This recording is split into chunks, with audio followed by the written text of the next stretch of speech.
Halo Smart ASN, selamat datang di Smart ASN Talk, podcastnya ASN Muda di Kementerian PKP buat kamu-kamu yang pengen kerja lebih efisien dan adaptif di era digital. Dengan saya Vio sebagai host kamu pada malam hari ini, dan kali ini kita bakal ngobrol-ngobrol santai tentang topik yang hangat nih, tantangan penerapan digitalisasi workspace di Kementerian PKP. Saya nggak sendiri, terang saya udah ada teman-teman dari kelompok 4. Seperti kata pepatah, tak kenal maka tak sayang. Jadi yuk kita kenalan dulu. Lihat nih ada Mbak Uyun nih. Boleh dari Mbak Uyun, silahkan. Halo semuanya, saya Uyun dari bidang IT. Sekarang saya lagi sering ngurusin sistem dan juga keamanan data kantor. Halo semuanya, perkenalkan saya Yasra. Saat ini saya tergabung dalam tim kerja Subbagian Umum dan Tata Usaha, di mana biasanya saya sering mengurus administrasi kantor seperti surat menyurat, dokumen administrasi, dan juga laporan. Jadi saya pribadi sudah merasakan perubahan terkait digitalisasi di zaman yang modern ini. Oke, baik, salam kenal semua. Saya Ulfa, saya dari perencanaan. Saya dan tim banyak menggunakan aplikasi kolaborasi untuk penyusunan laporan dan program kerja. Dan saya Mercy dari bagian kepegawaian. Fokus saya lebih ke pengelolaan SDM dan literasi digital ASN. Nah oke, kita udah saling kenal nih. Tanpa berlama-lama, kita langsung ke topik aja ya teman-teman. Kementerian PKP kan sekarang lagi gencar banget nih menerapkan digital workspace-nya. Tapi jujur-jujur nih, ternyata nggak semudah itu ya.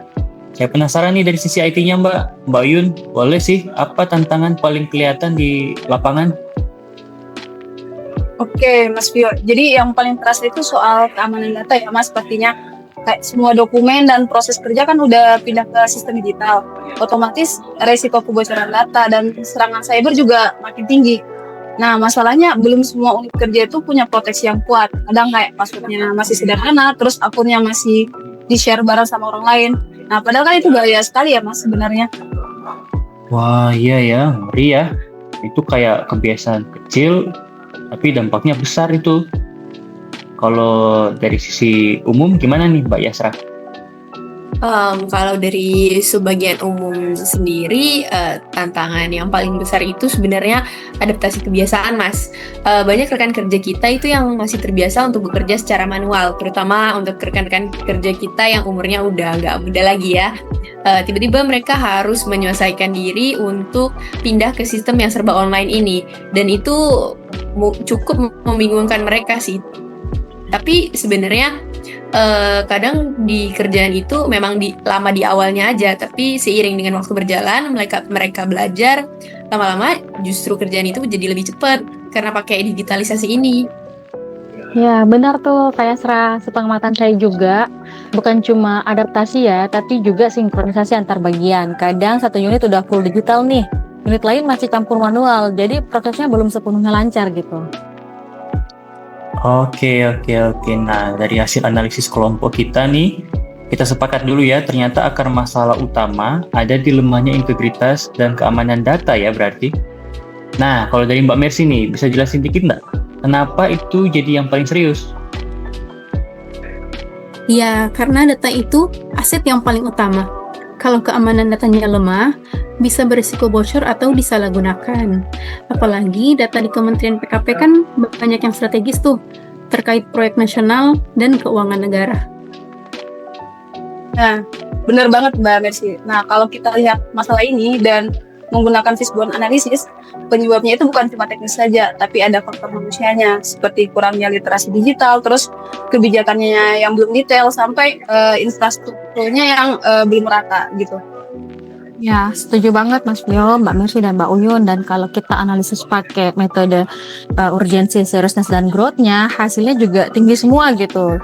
Dari beberapa penyebab yang menjadi akar masalahnya. Artinya, masalah yang tadi disampaikan Mbak Mercy terkait keamanan data yang lemah ini tuh nggak bisa ditunda. Karena makin lama dibiarkan, resiko serangan dan kebocoran makin luas gitu. Iya ya, jadi sebenarnya ini bukan cuma masalah IT-nya aja ya Mbak ya, tapi juga sebenarnya di budaya kerjanya juga. Nah, kita itu sekarang butuh mindset ASN yang aware sama keamanan digital. Oke, kita udah sepakat kan tadi akar masalahnya itu di keamanan data dan mindset digital dari ASN itu sendiri. Karena nih aku mau nanya nih buat teman-teman nih, menurut teman-teman di sini, ada nggak ide-ide kreatif, ide-ide untuk solusi gimana sih supaya bisa merubah mindset dari ASN? Kalau dari sisi SDM, aku usul pelatihan literasi digital dan cyber awareness ASN, biar semua pegawai ngerti cara aman kerja di sistem digital, termasuk soal password, email, dan sharing data. Nah, aku setuju banget nih Mbak Mercy. Kalau dari sisi teknologi ya, ide solusinya itu bisa diterapkan menggunakan sistem backup otomatis dan juga aktivasi CSOR atau biasa itu dikenal dengan Computer Security Incident Response Team. Jadi kalau ada tiba-tiba misalkan kita itu udah punya tim tanggap darurat cyber internal ya Mas. Jadi mereka langsung siap turun tangan. Nah, iya juga sih. Tapi menurut saya itu sebenarnya yang paling inti itu ada di kebijakan. Kita perlu buat SOP untuk keamanan digital atau aturan Zero Trust Policy. Artinya nggak boleh lagi sharing akun antar pegawai. Semua akses harus punya tanggung jawab individu masing-masing. Iya, selain itu menurut saya sosialisasi juga penting. Kadang peraturan udah ada nih, tapi orangnya yang belum paham gitu. Jadi kita perlu pendekatan ringan, bisa lewat konten edukasi digital singkat atau kampanye internal, misal temanya kerja aman, kerja cerdas. Wah, keren-keren nih semua idenya, semua pendapatnya. Nah, jadi intinya tuh ya, transformasi digital itu harus seimbang ya, antara teknologi, kebijakan, sampai ke kesiapan dari SDM-nya. Nah, kalau semua gagasan tadi udah diterapkan, kira-kira dampaknya bakal kayak gimana sih? Kalau dari Mbak Uyun dulu, silakan. Oke Mas Vio, jadi kalau dampak paling terasa sih pasti dari segi kecepatan dan juga keamanan kerjanya ya Mas. Data itu jadi lebih terjaga, terus kemudian kerja jadi lebih efisien. Kita kerjanya juga akan was-was atau takut lagi nih kena serangan cyber. Iya Mbak, dan yang lebih penting, muncul budaya kerja baru, yaitu ASN jadi terbiasa berpikir kritis, berhati-hati, dan tetap terbuka sama inovasi. Bener banget tuh, digitalisasi itu sebenarnya bukan cuma soal alat, tapi soal pola pikir. Kalau mindsetnya udah terbentuk, sistem apapun pasti bisa jalan. Ya, setuju banget teman-teman. Dan kalau kita semua punya digital ethics, sadar akan digital safety, dan ya membangun semangat Smart ASN tadi, pasti Kementerian PKP bisa jadi contoh transformasi digital yang sukses di pemerintahan. Wah, luar biasa semua nih insight malam ini nih. Jadi kesimpulannya nih ya, penerapan digital workspace itu bukan cuma perubahan cara kerja, tapi perubahan budaya kerja dari ASN. Nah, terima kasih banyak nih buat teman-teman yang udah boleh sharing malam ini. Walaupun singkat waktu kita, tapi semoga bermanfaat ya.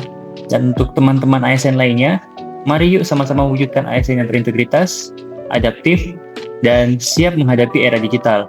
Setuju kan Mbak semua? Smart ASN, Smart Governance. Smart Governance, Smart PKP.